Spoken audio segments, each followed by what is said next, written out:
Well,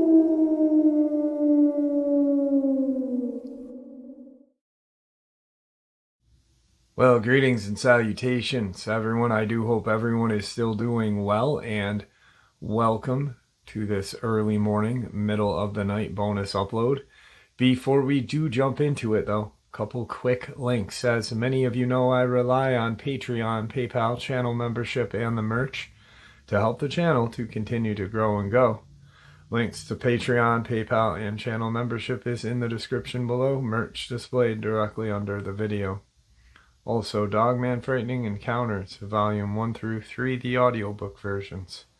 They were written and researched by Tom Lyons, narrated and produced by me, Jeff Nadolny. Those audiobooks are available on Audible, Amazon, and iTunes, links to which are also in the description as well. And finally, last but definitely not least, if you'd really like to help support the channel to continue to grow and go, simply subscribe. It does not cost a cent. Click the like button, takes half a second. If you don't want to miss out on any of the informative uploads I put out daily, click that bell icon, and folks, please leave a comment and share the video. Why? Well, because all these things really do help the channel to continue to grow and go. They definitely do matter, and they are appreciated. And with that, I have taken far too much of your time. Let's jump in to this early morning, middle of the night bonus upload, shall we? Well, tonight I've got some information that I really hope you find fascinating, because I do, and I want to share it with you.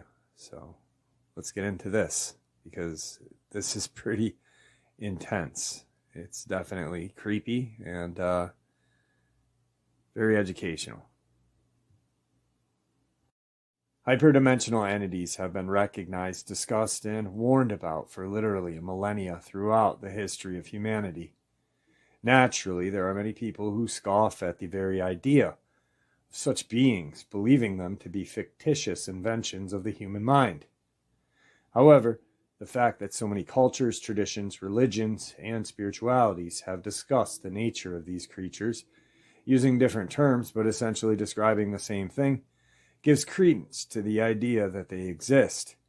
We have been cautioned for millennia that humanity is under a psychic attack by a group of energetic, discarnate beings that seed thoughts of judgment, separation, anxiety, anger, and fear in order to generate louche, negative emotional energy that they siphon off as food. In searching for what force is really behind the construction of the New World Order and the Gander conspiracy, one is bound to investigate these hyperdimensional entities, who may be the original handlers, puppet masters, and mind control perpetrators manipulating the whole of mankind, beyond the frequency band of normal perception. We have to take seriously the idea that the hidden rulers of the crazy world are invisible, or at least operate from frequencies beyond normal perception.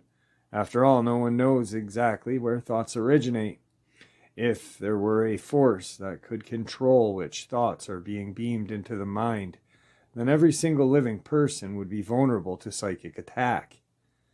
These hyperdimensional entities are said to be able to infiltrate your mind, make their voice sound like yours, and entice you to do their bidding, all with the aim of generating fear, which is their food.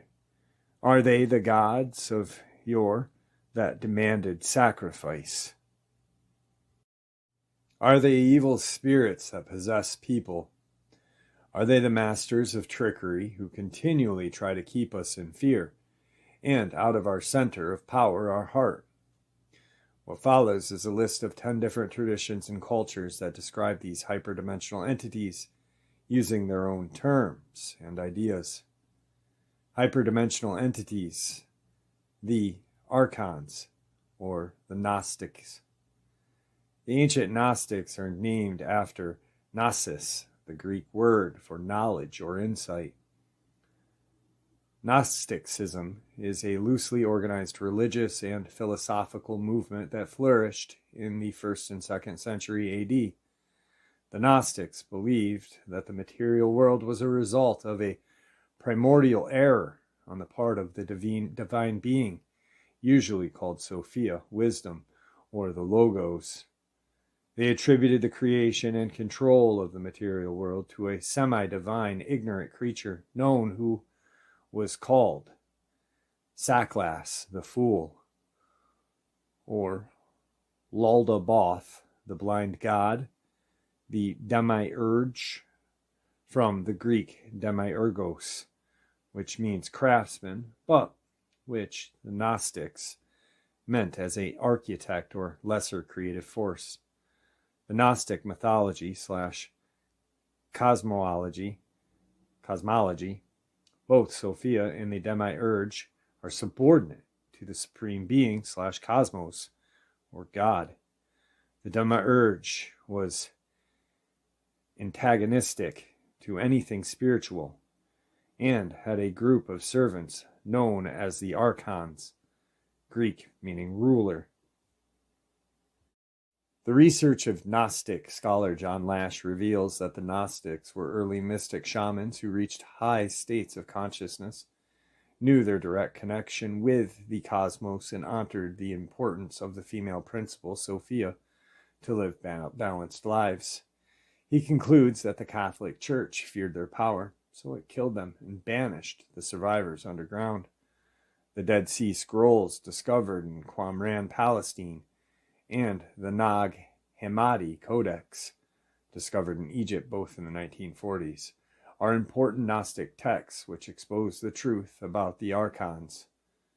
Here's a quote from the Apocryphon of John, a Nag Hammadi text.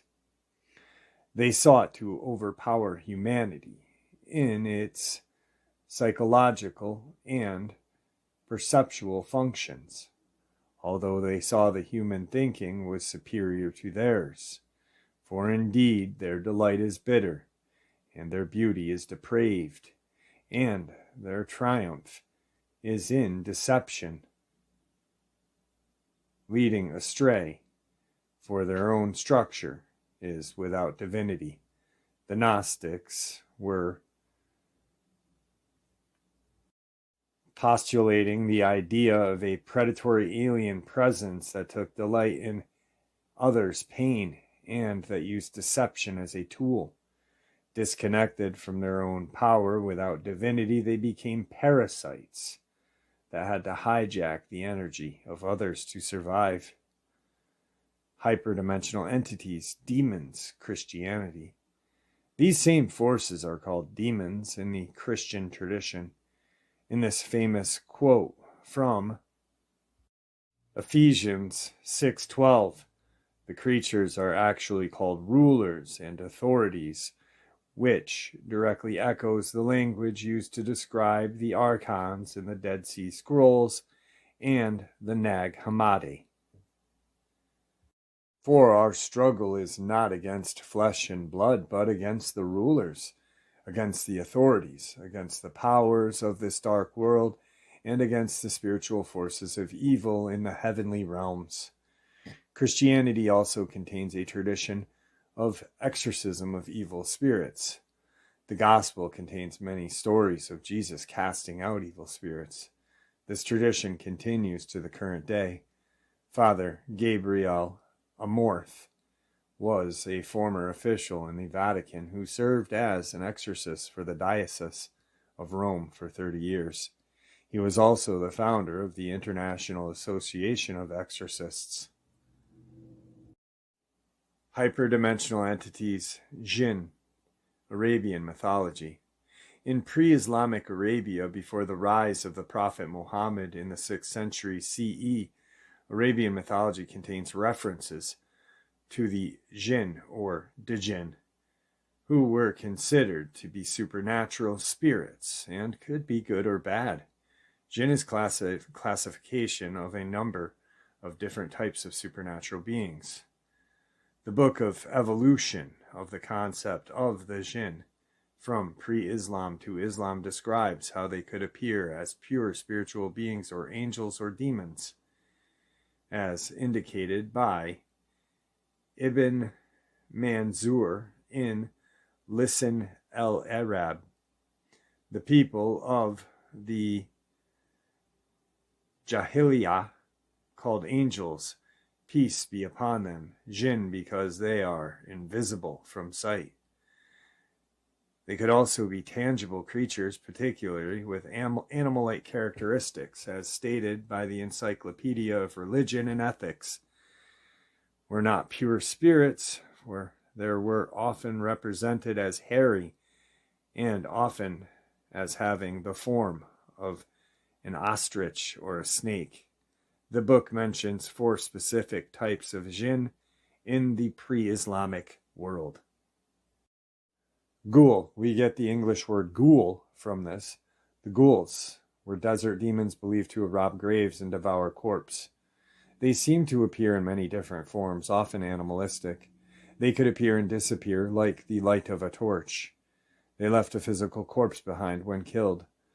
Thus, the poem by Tahaba Sharan. I spent the night leaning on her, waiting for the morning to see what I caught. Then I found 2 eyes in an ugly head similar to the head of a cat with a forked tongue. Sila. The difference between this and the former is not clear. They seem to be more sneaky and clever. A story exists of a one marrying and bearing human children. Possible other differences may be that they are active during the day instead of at night, or that the Silaha is female and the ghoul is male. Neither seems to be universally respected, though. Shaykh. This was a man with only half of a body, who would beat a human to death if encountered. From Al-Hids, there's a shaykh appeared to him. He had only 1 hand, 1 eye, 1 leg. They recited poetry to each other. Then they hit each other, and both of them fell dead. Shaytan. This will be explored upon below. The English word Satan is derived from this Arabic word. They were noted to being smart, cunning, powerful, and generally rebellious. Hyperdimensional entities. Shaytan, Satan, Islam. Shaytan belongs to the pre-Islamic Arabian mythology. However, there is a story that Muhammad was tricked by one, although there are debates by scholars over the historicity of this incident. Realized it and came out publicly the next day to be correct what he said. In the Quran, there is a story of Iblis, the first Shaytan, who was apparently made by Allah, God, from a fire so pure that not even smoke could mar its beauty. This is interesting because references to the Archons as made from smokeless fire crop up repeatedly across different traditions. Iblis refused to bow to Adam, who was, after all, a mere man made of clay. So Allah banished him from heaven. Iblis swore to take revenge on Adam, and all clay men like him. Iblis is considered the lord of all the Shaytan, and is said to have gathered an army of Shaytan and jinn to persecute mankind. The Shaytan is described as a sweeping force and a whispering voice, visible only to donkeys who betray desperate warnings when they see it approaching. When they see approaching. This again is noteworthy since this highlights the theme that these hyperdimensional entities are outside the normal range of normal human perception, but not outside the perceptions of other creatures, such as animals like donkey or cats, and not outside the range of human perception when a person, through will, intent, or even psychedelics, expands his or her perception range. Number 5, hyperdimensional entities, hostile forces. Suri Aurobindo, the mother, Randolph Steiner. Suri Aurobindo was an Indian sage who founded integral yoga. He wrote about the Archons using the term hostile forces. It, the adverse force, is the power that keeps up ignorance and darkness in the world. It can only be destroyed when mankind is no longer in love with ignorance and darkness. Each sadek has to push it out of contact with his being. When it is gone from him, then there will no longer be any serious difficulties in his sadhana or practice. The hostile forces are powers of darkness who are in a revolt against the light and the truth and want to keep this world under the rule of darkness and ignorance. Whenever anyone wants to reach the truth, to realize the divine, they stand in the way as much as possible. Sometimes they possess men in order to act through them. Sometimes they take birth in a human body. When their use in the play is over, they will either change or disappear, or no longer seek to intervene in earth play. The mother, a woman closely associated with Sri Aurobindo and his work, talks about it here as she alludes upon a spiritual possession and demonic possession. Question: when a being is possessed by a hostile force, what becomes of his psychic? Mother: it depends on the degree of possession. Usually it is something progressive. First, there is an influence under which one comes. The second, the influence becomes permanent, and there is one part of the being which deteriorates, which is constantly under this influence and expresses it. After this, the being which has cast its influence tries to enter that part. Then usually this produces a conflict, a kind of inner battle, if one doesn't know how to resist and doesn't succeed in shaking off the hold. Then gradually the being that has seized upon a part of a person acts like an octopus and spreads its tentacles like that, slowly everywhere, and finally it is a total possession. At the moment of total possession, either the possessed person becomes completely unbalanced or he becomes a kind of monster. Randolph Steiner is known for many things, including his revolutionary ideas about education. He too was aware of the Archons. There are beings in the spiritual realms for whom anxiety and fear emanating from human beings offer welcome food.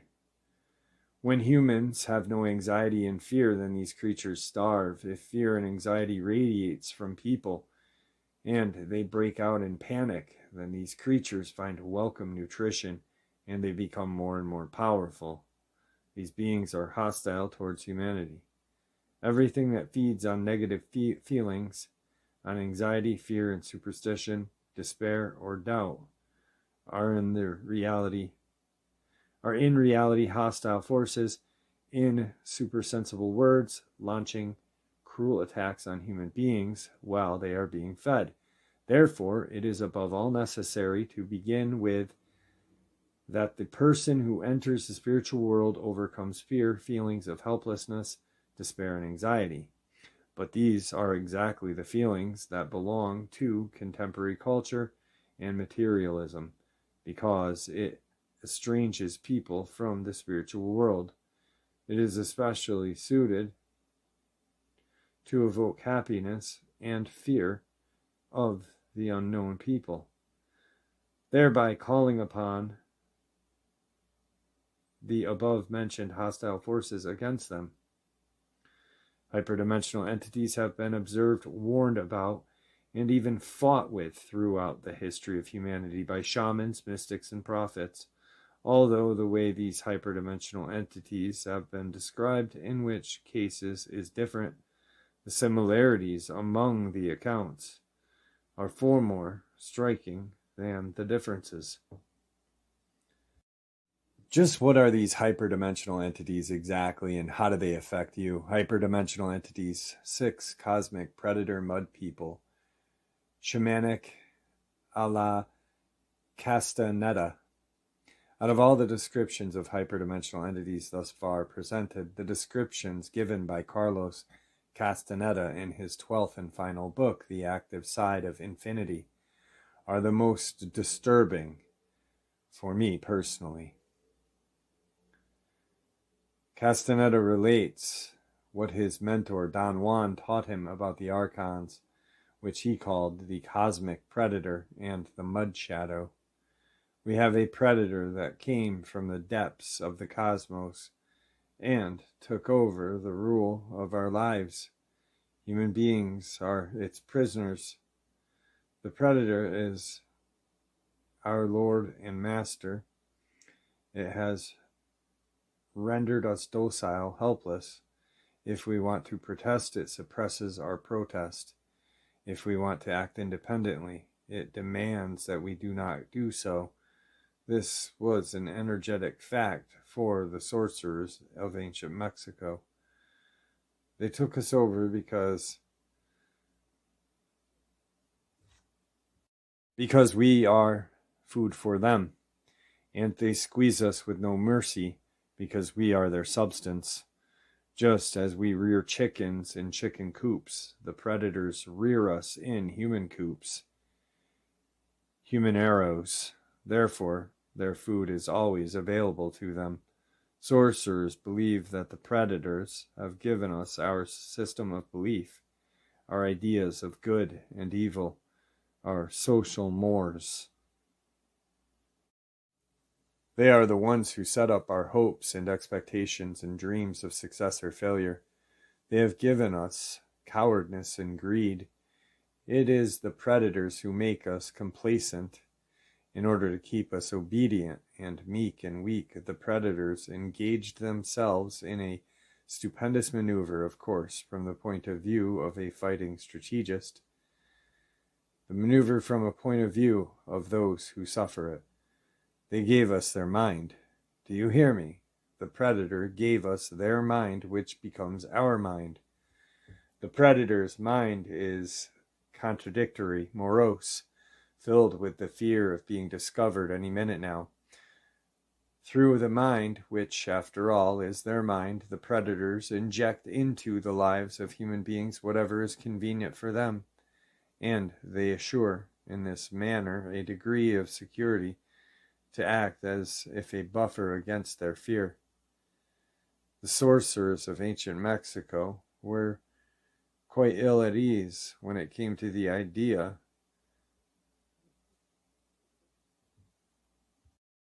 of when the predator made its appearance on Earth. They reasoned that man must have been a complete being at one point, with stupendous insights, feats of awareness that are mythological legends nowadays.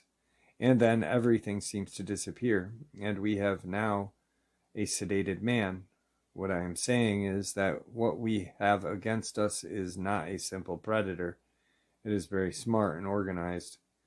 It follows the methodical system to render us useless. Man, the magical being that he is destined to be, is no longer magical. He is an average piece of meat. The mud shadow explains the seemingly irreconcilable differences between man, the genius engineer, and man, the stupid idiot. The cosmic predator uses man as food, but in order to get the most loosh he can, he has to whip man up into negative frenzy, much as farmers fatten their chickens and cattle before killing them. Don Juan specifically explains that every man has a glowing coat of awareness upon which the predator feeds. It milks men by provoking emotional drama so as to generate flashes of awareness that it then eats. In other places in the Castaneda book series, Don Juan describes the mud shadow as a foreign installation and even hints that certain shamans or sorcerers have seen the creatures. Number 7, hyperdimensional entities, the evil magician.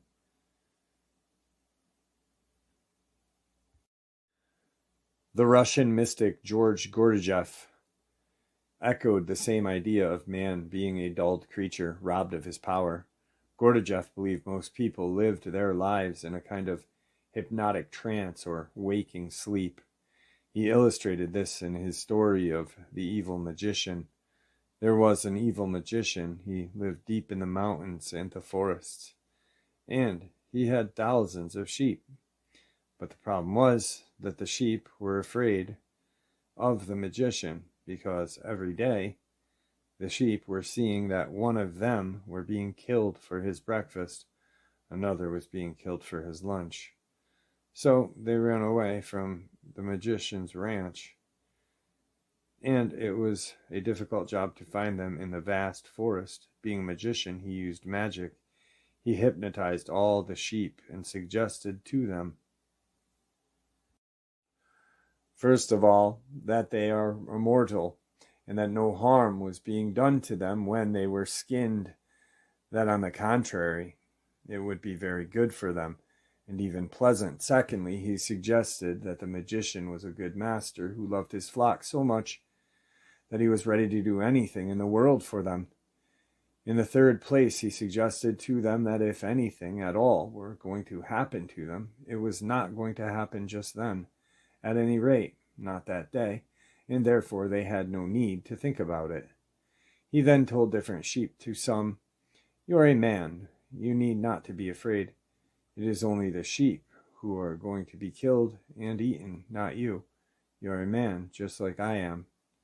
Some other sheep were told, "You are a lion, only sheep are afraid. They escape, they were cowards. You are a lion, you should prefer to die than to run away. You don't belong to the sheep."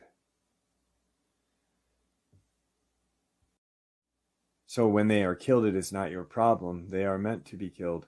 But you are the most loved of friends in the forest. In this way, he told every sheep different stories, and from the second day, the sheep stopped running away from the house. They still saw other sheep being killed and butchered, but it was not their concern. Somebody was a lion, somebody was a tiger, somebody was a man, somebody was a magician, and so forth. Nobody was a sheep except the one who was being killed. This way, without keeping servants, he managed thousands of sheep. They would go into the forest for their food, for their water, and they would come back home, believing always one thing. It is some sheep who are going to be killed, not you. You don't belong to the sheep. You are a lion, respected, honored, a friend of the great magician. The magician's problems were solved, and the sheep never ran away again. Gurdjieff believed humanity was not only like a flock of sheep, but also food for the moon, a concept which is well explained here. In the fourth way, creation proceeds outward and downward from a central point called Sun Absolute. Creation passes through multiple levels known as cosmio, or worlds, and finally reaches the level corresponding to Earth. Due to specific cosmic circumstances, organic life on Earth is necessary for receiving this energy of creation and transforming this into a form that is passed further along to feed the moon, which is said to be growing. All this is seen as a natural process where organic Earth life, including man, performs a function in the cosmic organism, a little like bacteria perform a function in the human digestive system. The fact of mankind collectively being required to produce certain vibrations or energies for serving various cosmic purposes is stressed throughout the Gurdjieff's Beelzebub tales to his grandson. So-called planetary influences cause mankind to fight wars and endure deadly events, so that a certain quota of energy release can be fulfilled and the moon fed. The ideas of predator eating our awareness, loosh, and food for the moon are all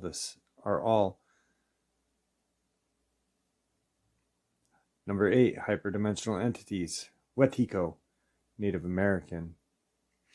In slight contrast to the view of the Archons as presented in the works of Castaneda, and elsewhere, the Native American Indian tradition conceived hyperdimensional entities as a mind virus, which they called Wetiko. The Wetiko is based on an unconsciousness of collective psyche. Wetiko is a master of distraction, making us look outside of ourselves and find issues and problems there, rather than looking within. We find people or groups outside of ourselves to match our projections of evil or darkness, then falsely believe the darkness is only outside of ourselves. This becomes a self-perpetuating feedback loop where we become unwitting of the Wetiko. Paul suggests that whether we look at Wetiko as a cunning enemy out to destroy us or a cheeky challenger out to prod and poke us into fuller awareness, it's a matter of perspective. Obviously, it is more empowering to view the created situations and outcomes of the mind virus as gifts rather than curses or burdens, because the former view may spur us on to become better people, while the latter may lead us to anger and hate. We do at least have that much choice, but unless we are already fully awakened or enlightened individual, we do not yet have the choice of whether to invite Wetiko into our lives or not. It is already here, and it is not going away unless every last speck of shadow is fully acknowledged. From this perception, the hyperdimensional entities are part of a single mind virus which tries to trick us at every turn, causing us to see problems in others. Psychological projection, when really the problems originate from ourselves.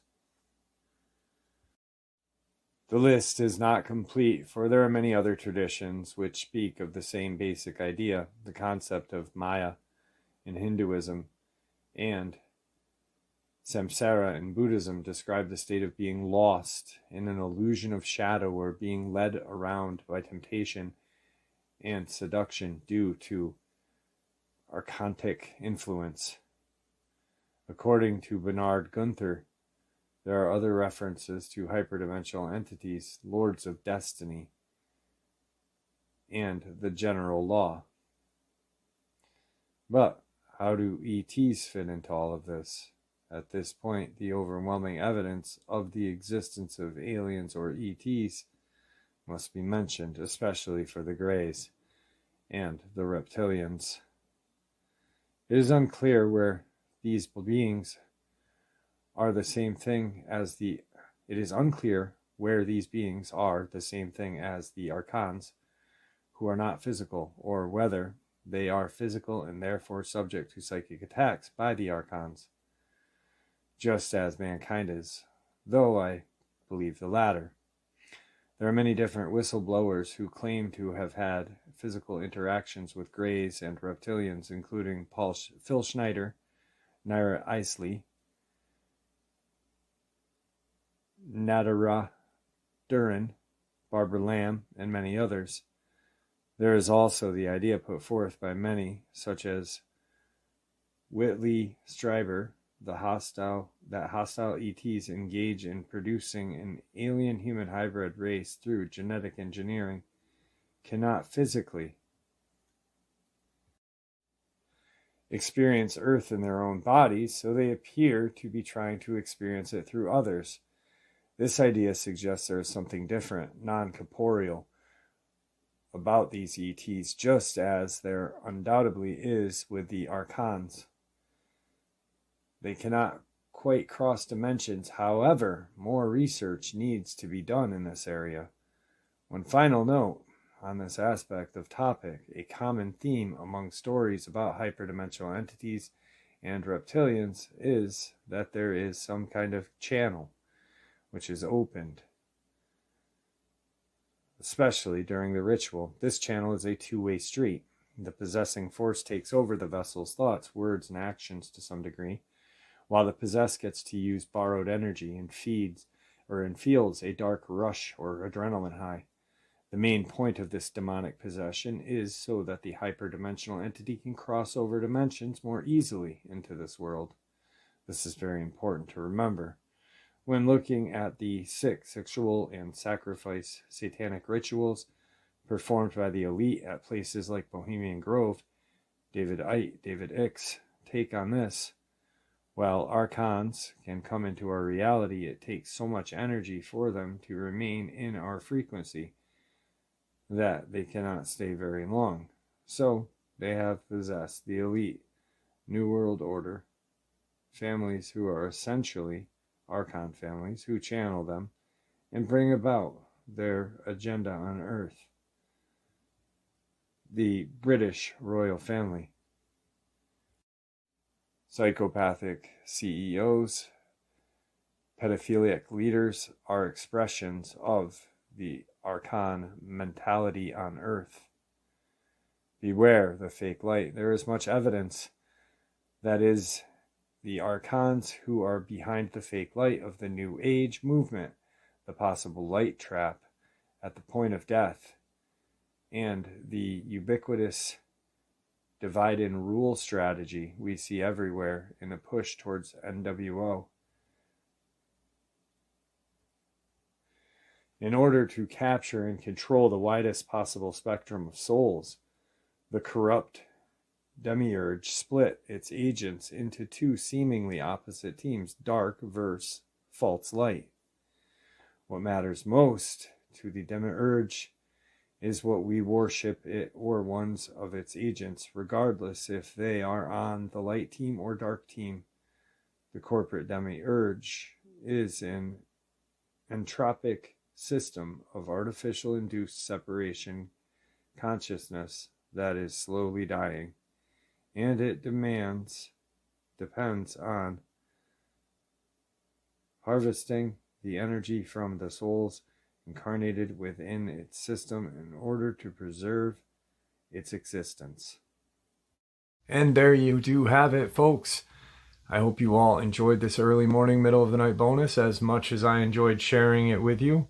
I'd like to thank you all for supporting the channel.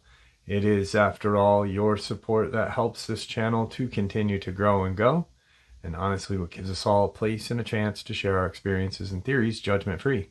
Everyone is simply treated with the respect that we deserve. Please stay safe, happy, healthy, and ever vigilant, keeping an eye on our children, pets, family, and friends. These creatures are real. These events have happened. Share this information with those you love and care about, and it may just help save their lives someday.